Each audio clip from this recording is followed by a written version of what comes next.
You've come to the right place if you're looking to create, launch, and scale a high-value online training program.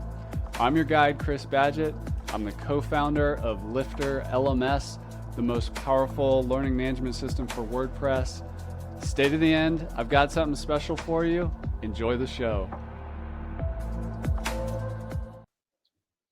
Hello and welcome back to another episode of LMS Cast. Today I'm joined by two special guests from CourseCREEK. That's CourseCREEK.com.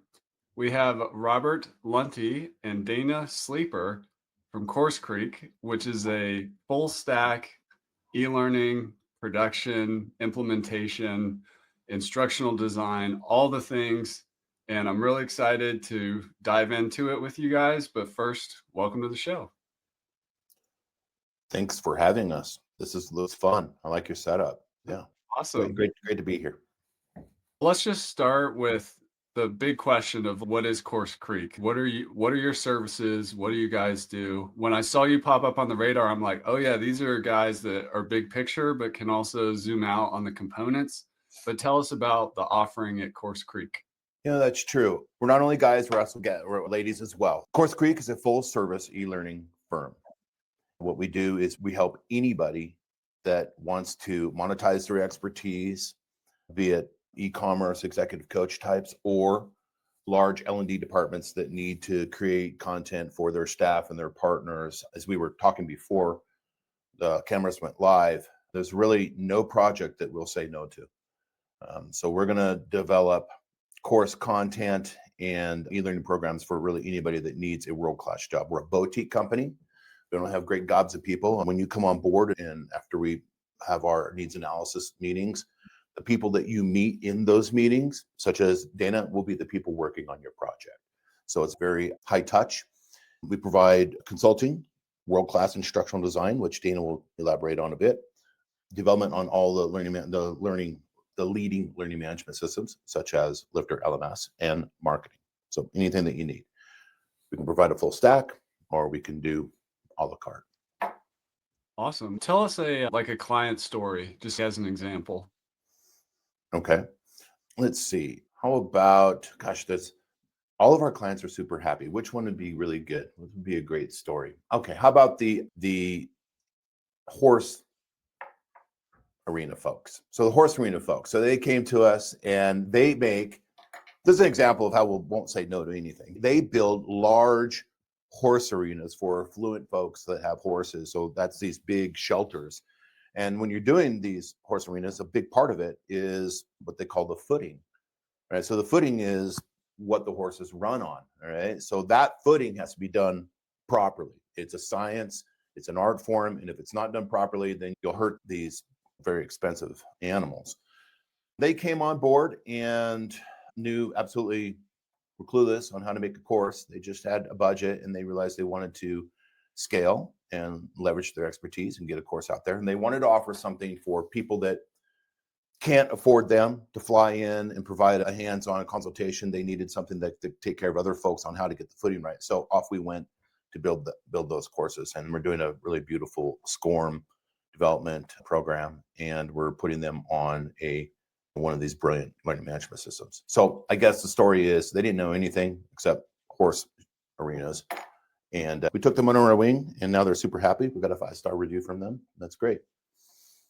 I think that's awesome. I have this belief that every company could be an education company, and particularly what you said with downselling. If you can't afford our services, we'll still teach you how to do what we do. That's much cheaper than hiring us, but it's a do-it-yourself model, and so many companies could be doing that. That's awesome.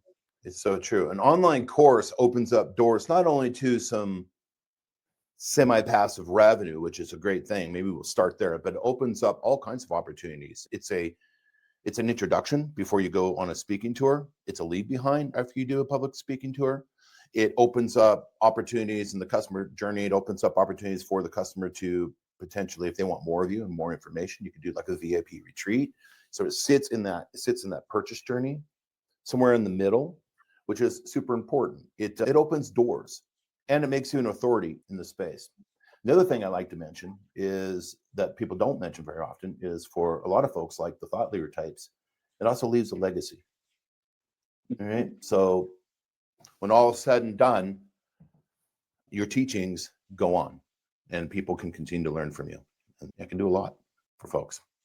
Yeah, I love the legacy aspect.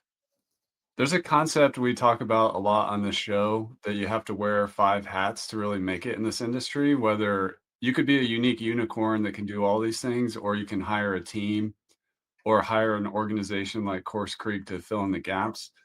But the 5 hats problem, as I describe it, is you have to be like a subject matter expertise, whether that's like horse running surface, that's the expertise.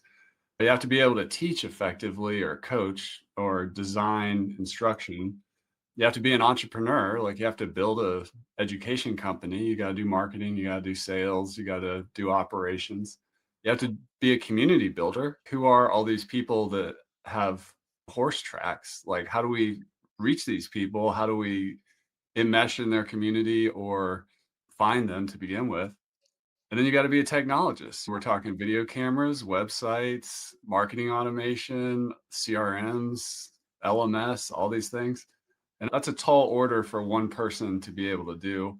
Yep. But since Dana is here, I want to really dig in on instructional design because this is such a huge problem because there are so many people who have expertise, but they're not trained as teachers. Even college professors, many of them did not go to teaching school or in private education. So it's a much needed thing that's not very well understood of how to create engaging e-learning content and to pass along information without overwhelming people. But Dana, take us to school on some top tips of instructional design and how you think about it, particularly with a subject matter expert without a teaching background. Yeah. Sure, happy to. And I'd say that's predominantly who we work with, right? Is me, subject matter experts who don't have teaching backgrounds, but they know something, whether it's about horse arenas or it's about running a restaurant or a youth mentorship program and anything and everything in between. They have some knowledge that would be beneficial for other folks to have. And so what we do is we sit down with those SMEs and we try to better understand the content. That's our first step, right? Is this discovery and analysis phase. We identify what knowledge they have, how it might be useful to other folks, what our objectives are to get that information across. So essentially, what do we want the learners to walk away with? Once we understand what we want them to take away or what we want them to be able to do once they've completed a course, then we can go into the design and storyboarding aspect. And that's where we map the flow of the learning. We think about interactions, engagement, assessments to ensure that there's instructional strategy alignment as well as brand voice integrated, because that's also something that's very important in this, is making sure that whoever that creator is, whoever that SME is, their voice and the unique way that they tell the story comes across. And that can be something as simple as having their brand colors in there, but it could also be the tone of the course. Some folks really like to interject humor into their courses and be really playful. Other folks like more of a corporate, serious tone. It just depends on who they are and who their audience is. So we have a lot of conversations around that. We iterate a lot on different versions of content in order to ensure that we are ultimately developing something that reflects for them and for their audience. And then we go into that development and production phase. So we use tools like Articulate Rise, Storyline, Beyond, and other tools in order to bring the courses to life. So we integrate multimedia, animation. We also think about accessibility best practices. So if we're acknowledging that our audiences may need to use e-readers or things of that nature, we need to think about those aspects to ensure that they're SCORM compliant, ready for the learning management system. And then there's a whole review and iterations process where we share that draft with them, get their feedback. Sometimes it's great. Sometimes they're like, this is exactly what I wanted. And other times they say, oh no, this is so far from what we were expecting. And then we just keep going. It is a creative process. And I do think that's something that a lot of SMEs, the first time they go through this process, they don't realize that they really need to lean in and be a partner, especially for that first course we developed together. There's a lot of time investment on both sides to figure out what that brand voice is, what they like, what they don't like, what resonates with them. Because as much as I can provide expertise on adult learning and interactions and what I think will be most effective, ultimately, they are also a client And if their expectation isn't met, we're not going to end up with a product they're happy with. So we need to find a good balance to that before we reach the end of our development process. Let's talk about tools a little bit. And I'm really fascinated by this challenge of understanding between sort of instructional design in e-learning authoring tools versus using something like WordPress, which is a content management system, and you can put all kinds of different things, not just videos and lessons. How do you think about the tools for the job? And let's just leave the LMS off the table, but there's 500 LMSs out there. There's tons of different ways to make e-learning content. How do you choose without getting overwhelmed what your tech stack's going to be to create effective training?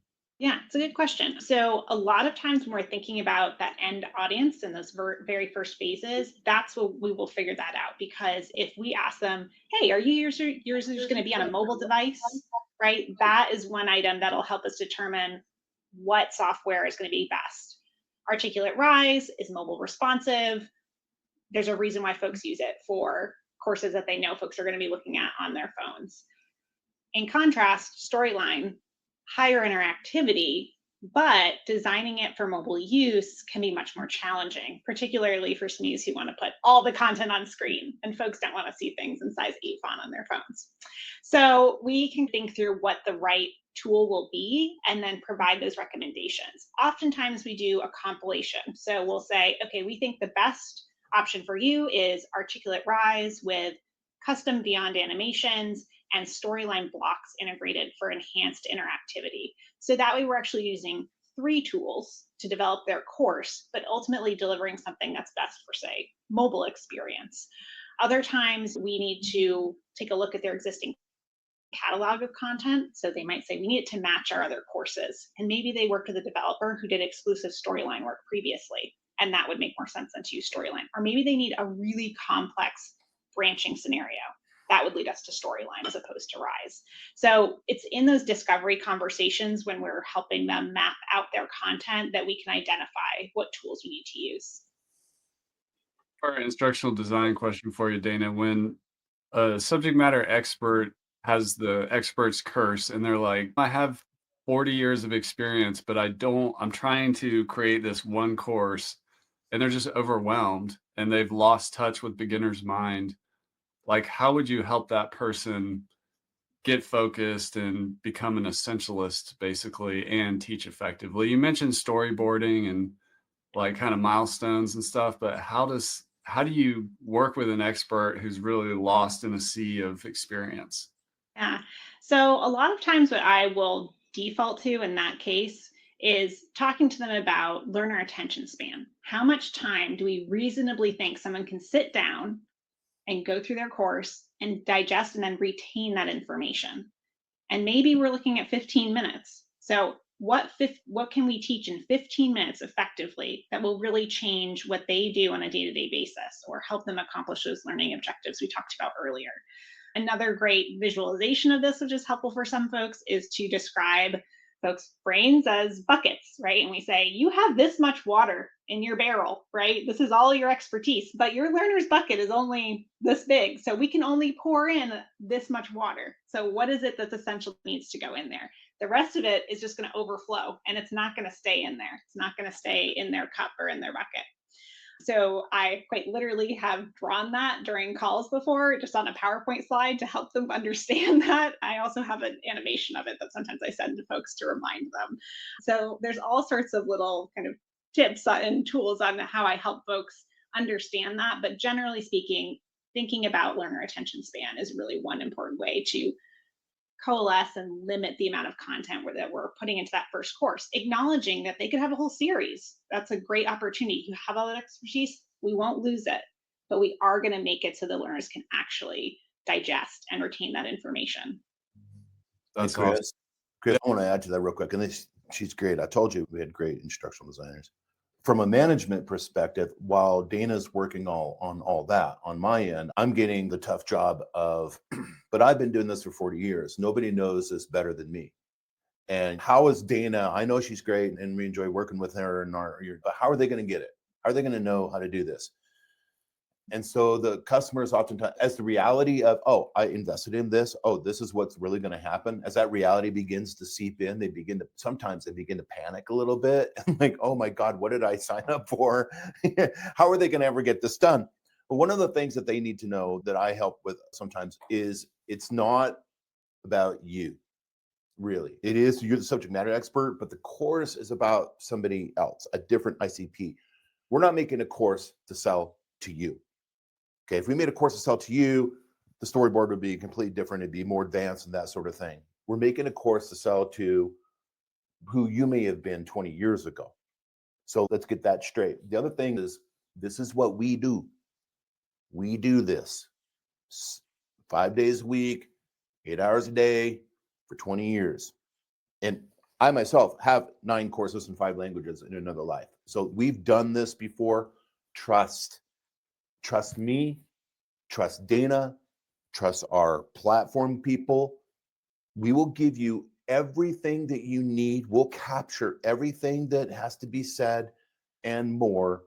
And if it's one thing that these instructional designers are really good at, is picking up on business models real quick and removing that's not necessary with that's necessary, and they know what they're doing. So the customers have to be, the clients need to be managed sometimes in that regard. They need to let go and it's a joke with my clients. I say, just let go, let Uncle Bob take care of it.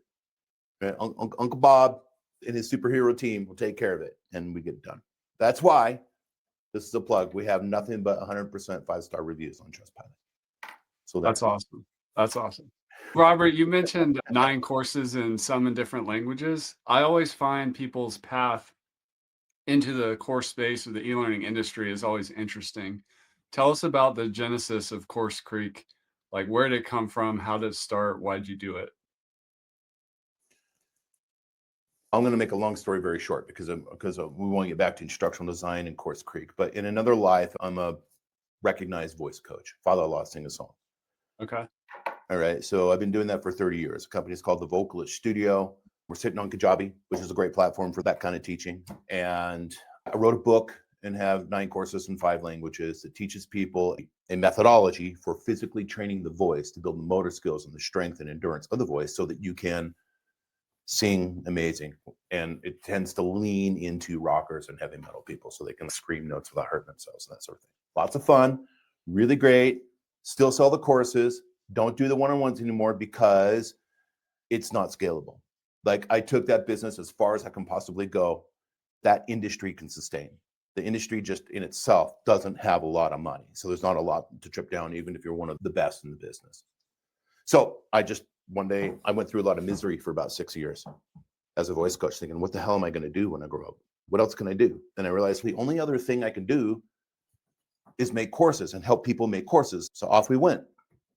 We created CourseCREEK 7 years ago. And it's really mostly about people like Dana. It's about the talent that I surround myself with.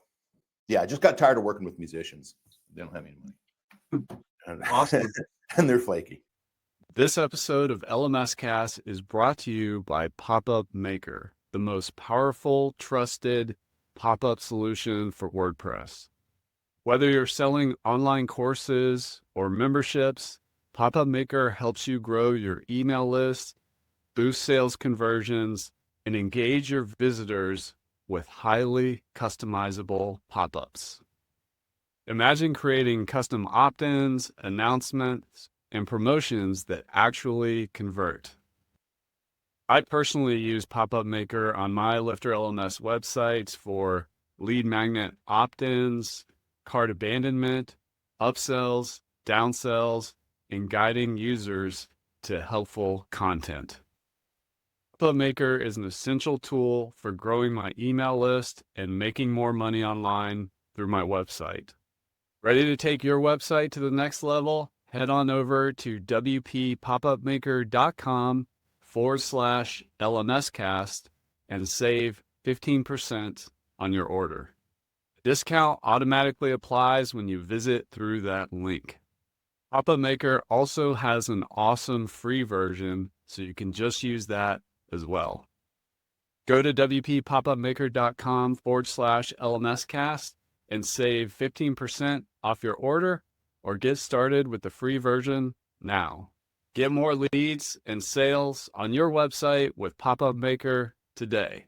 Now back to the episode. I love our industry. We've talked about horse running surfaces and voice coaches, which is awesome. But in terms of the perfect customer for CourseCREEK, like what are some of the qualities they have? Because you mentioned that thing where they have to be open and trust the process. And some people just kind of want to steamroll through and go alone. But how do you really identify or seek out a perfect fit client?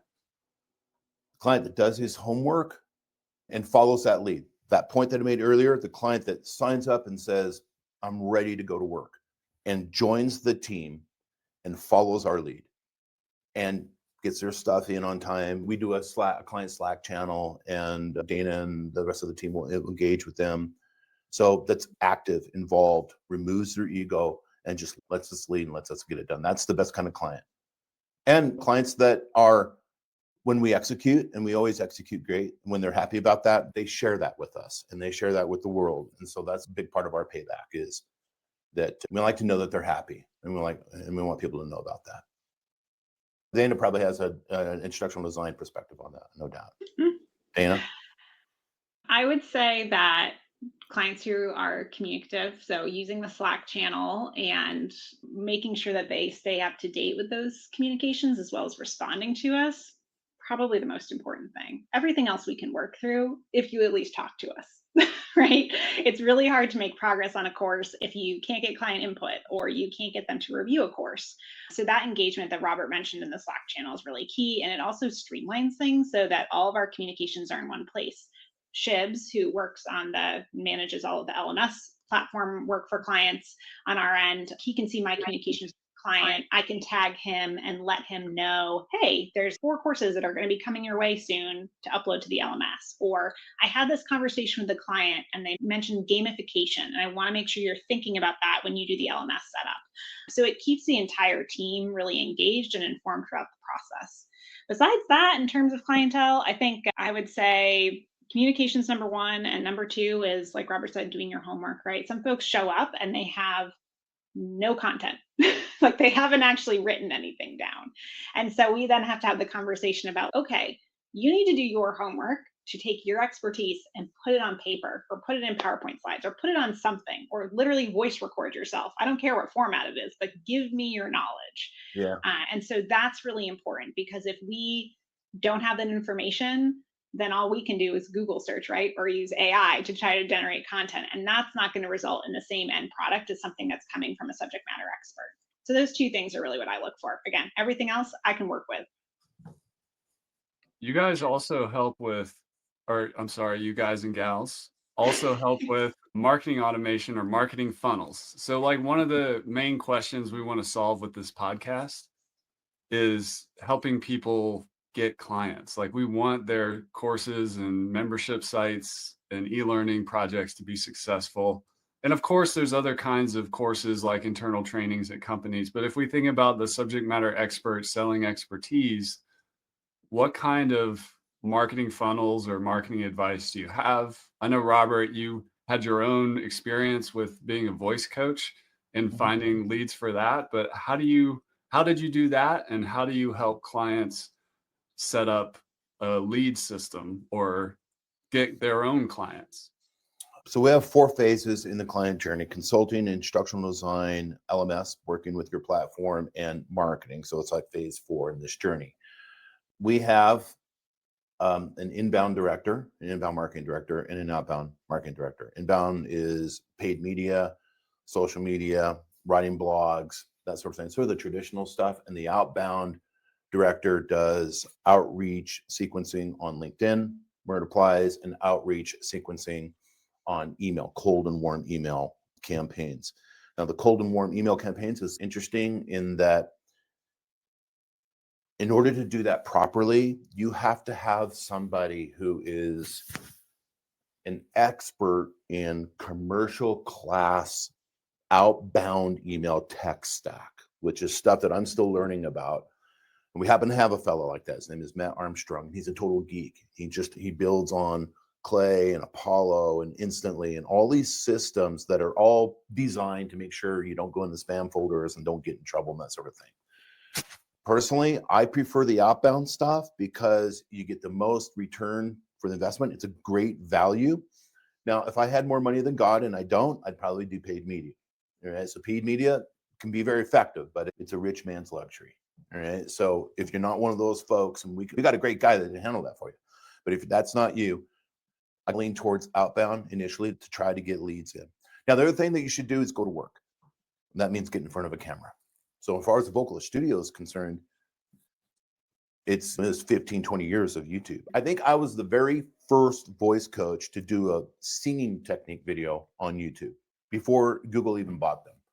So you got to do that. If it's relevant to your business. I understand that L&D departments at a hospital might not be doing that. But if you're like a thought leader, solopreneur kind of dude, you need to get in front of the camera. The underlying point in that is just because you have the beautiful product and we've delivered you a beautiful product, that's when sounds cliche, but that's when the work really starts. You got to get involved. You got to make a little bit of investment in marketing. If we're talking about e-commerce people, and you got to get in front of a camera if you can. Make noise. Yeah. Yeah. That's awesome. Just what you're doing, Chris. You got to do what you're doing right now. You got to make content. Yeah, I appreciate that. I think my first YouTube video was in 2007, something like that. But anyways, I'm just guessing, but sometimes like migrations are super important in this industry because, and I'm guessing that you guys deal with a lot of migrations. There's this perfect client, open-minded, subject matter expert, coachable, blank slate canvas, and you just go with all the best practices. But a lot of times you'll probably get somebody, they don't like their LMS, their course isn't working in its current form, and they want to move somewhere else on the tech stack side point or the content creations point, and they need to migrate. They need to go to version 2 or version 3 or version 4. Yeah. What's your experience and advice for people that are in that migration or reset mindset? I want to give Dana some airtime on this. I'll start with that. And then Dana, I'd like to get the instructional designer's perspective on that as well, like SCORM compatibility and that sort of thing. Early on at the agency, we recognized that migrations was heavy lifting, dirty, no fun work that our competitors didn't want to do. All right. They waved those opportunities down the path, but we stepped up and embraced it and wrote SOPs for it. So in fact, it's a piece of work. It's a kind of work that we do enough that it's made our main nav bar. If you go out to our website, says migrations. It's right at the top. And we're real good at it. Your question is, we typically are migrating to best class WordPress platforms, okay, and SaaS platforms. The way we do it is we migrate content. We're focusing on content and data, client data. This is a great question for Shubhanksh Chaudhary, our Senior Director of Platforms, but it's a lot about SOPs and being really super tight on those SOPs, bringing the stuff over. It's got to be really super organized. I'll mention this, then we'll pass it off to Dana. If you're going to migrate, you got to get all of your content and your data in nicely, neatly titled folders and ready for us to migrate. Because one thing we can't do is go in and go into a big, huge mess and figure out how to do it. You got to work with us, and so you got to prepare for it. Yeah. One quick question before Dana goes. In terms of migration, there's a lot of noise in the space. And what I mean is, like, some LMS companies have slick, good marketing, and the client may be saying, hey, I really want to go to brand X. But you guys also do LMS recommendations where you're like, based on, you might disagree. You might think, oh, this person is a great fit for Kajabi or a WordPress solution or Talent LMS or something else based on their unique needs. Indeed. So let's say you had a client who's sold on brand Y, but you really think brand Z is a better fit for them. We are the trusted advisors. So we'll go back to the other point that I made. If you're going to hire us to do the business, let us do our work. So we're going to make sure you get on the right platform. And frankly, the first most critical decision is that platform, is that LMS. So we do work with a lot of LMS platforms, and they're all brilliant. They're all brilliant. They all do something a little different, a little better than the next guy. And they got strengths and weaknesses, but they're all pretty much mostly brilliant, including yours. It just, we take a look at their needs and we just align the needs to the platform and make a recommendation. It's pretty straightforward, but they have to trust us on that. Dana? Yeah, I would say on the content migration side, there's a whole slew of reasons why folks come to us and say, hey, we did version 1 and we're looking to make some changes. It could be that their content was developed internally by someone who maybe doesn't have learning design expertise. Maybe they don't have software to make it interactive. So it could be something that's pretty bland, like PowerPoint deck, or it could literally be PDFs with text and image. And so they're not seeing a lot of engagement in their content. Maybe if they're selling it, they're not selling a lot of courses because folks aren't giving them rave reviews. Whatever the reason might be, they want to kind of upgrade their content. And so in those instances, we're often looking from converting from those base files into SCORM compliant content in Articulate Rise or Articulate Storyline to increase engagement. I would also say that one of the other areas that we see some desired is when we need to use SCORM content because they're looking to expand their reach. So having items packaged in as SCORM files makes it easier for them to sell across multiple platforms, right? If that's something they're interested in doing, but their content is set up in some format where they cannot do that easily and they would have to manually recreate that content in another system, that can be another reason for folks coming and saying, hey, we've decided we're going to go full SCORM so we can package our content and sell it. We need you to migrate it. We've had a lot of clients do that. And I would say, Robert, thinking recently of Boss Academy, they actually set up all of their content in their LMS, and it's YouTube videos, text, and images. And now we're moving it into SCORM compliant content in Articulate Rise and Storyline and using Beyond Animations and the video elements that they provided. So that's one where we've really repackaged it in a way that's much more engaging and frankly, like it looks prettier, right? So there's the marketing element there. And other folks in similar cases, maybe they provide us a PowerPoint deck, something that they've been training folks with for years in person. And now they're saying, okay, we need global reach to do this training. Let's take this PowerPoint deck and turn it into something in the e-learning space. All sorts of reasons to migrate content from one format to another. And we've certainly run the gamut on doing that. Well, you folks have been in the industry for a long time. It's a funny industry because some things never change. Like the internet was literally invented in the 70s or whatever for college professors to communicate and military or whatever. But like online education has been around forever. And some things don't change, but sometimes things do change. The market, the industry, the macroeconomics change. What do you, when you two look into the future, what do you see as like emerging trends or opportunities or how to think about e-learning in an AI world? Or what do you see when you look into your crystal ball of what's coming or what's here and maybe not readily recognized? Dana? Yeah, happy to start on the content side there. So I would say you mentioned AI, right? So that obviously has a big role, assuming that AI stays around and there's not some like global worldwide crash like AWS services going out yesterday. Thank you very much for that, my friends. Yeah. My software not work. But using AI tools as a way to really make our processes more efficient. So I think that a lot of learning designers are headed in this direction, and it's only going to happen more where basically AI co-pilots are going to handle 70-80% of the build work in e-learning, meaning that they are going to develop the storyboards, they're going to do the initial drafting of narration content. And that really allows instructional designers to focus on strategy and pedagogy, creativity with the interactions, because that's something that the AI can't build, right? Those are individual triggers and JavaScripts and things that we're doing on the back end. So AI definitely has a big role. I would also say that AI is going to help in terms of personalization. So something we're seeing, particularly for larger corporate clients, is that adaptive learning paths or real-time feedback, maybe some automated content generation, is really going to redefine how quickly training can be created and tailored to an individual learner based off of the assessment information we're getting back from a course.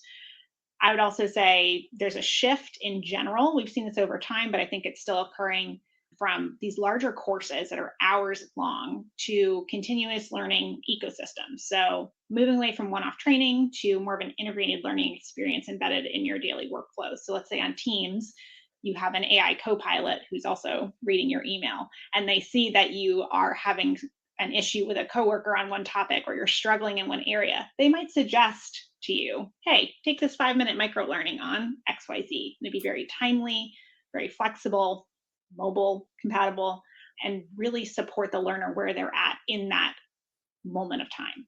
So I see AI and those changes occurring in terms of how folks are structuring their learning content. I think most of the other shifts are not new items, right? We're in a hybrid workforce environment, so we need more e-learning, more distributed learning.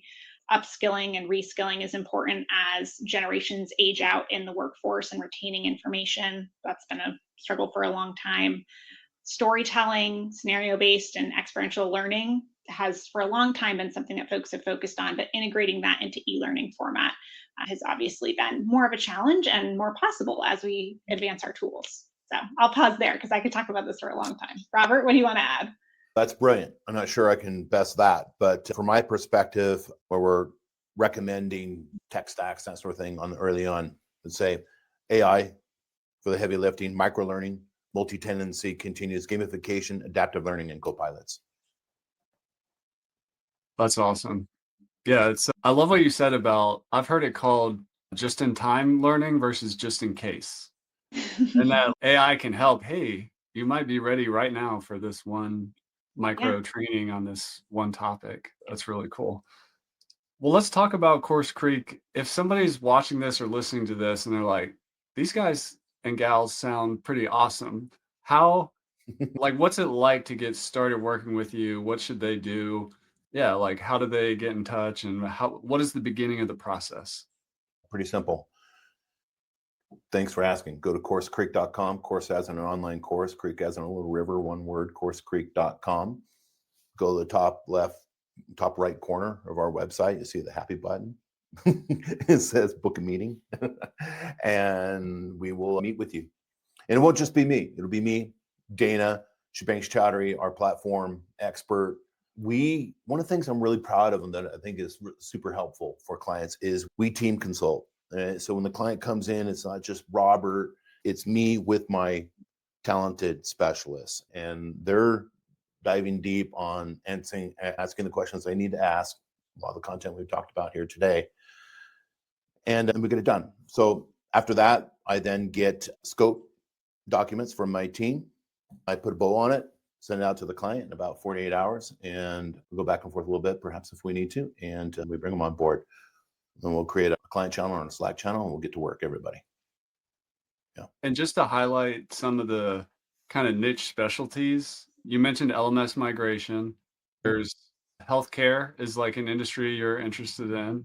There's all kinds of subject matter experts who do a million different things, which you guys have experience in.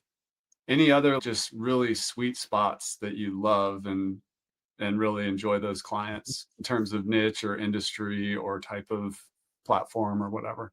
The migration work is a big strength for us, and that includes the instructional design that goes into that as well. Taking a look at old content and doing an audit and improving with the instructional design, which is something that Dana had referred to. Verticals, healthcare, fintech, executive coaches. And don't be shy if it seems a little bit out of the box. I think we're probably the company for you as well on that as well. Because as I said, we'll try anything from cowboy hats to horse arenas if we can get it done. And on-demand support. I have a popular service called on-demand support. It's basically prepaid development, instructional design hours every 30 days. And it's a way to chill out the cash flow if you're kind of low on cash flow and don't need to prepay for 4 to 70 hours every 30 days. We can work that way. So that is something that has been popular and useful for the clients. Awesome. Robert and Dana, thank you for coming on the show. We really appreciate it. Go check out CourseCREEK. That's CourseCREEK.com. Reach out to these guys, book a meeting. And thank you so much for coming on the show. And thank you for sharing what you do and the shared passion for this industry. We really appreciate it. Thanks for the opportunity. We look forward to sending clients your way. And that's a wrap for this episode of LMS Cast. Did you enjoy that episode? Tell your friends and be sure to subscribe so you don't miss the next episode. And I've got a gift for you over at LifterLMS.com/gift. Go to LifterLMS.com/gift. Keep learning, keep taking action, and I'll see you in the next episode.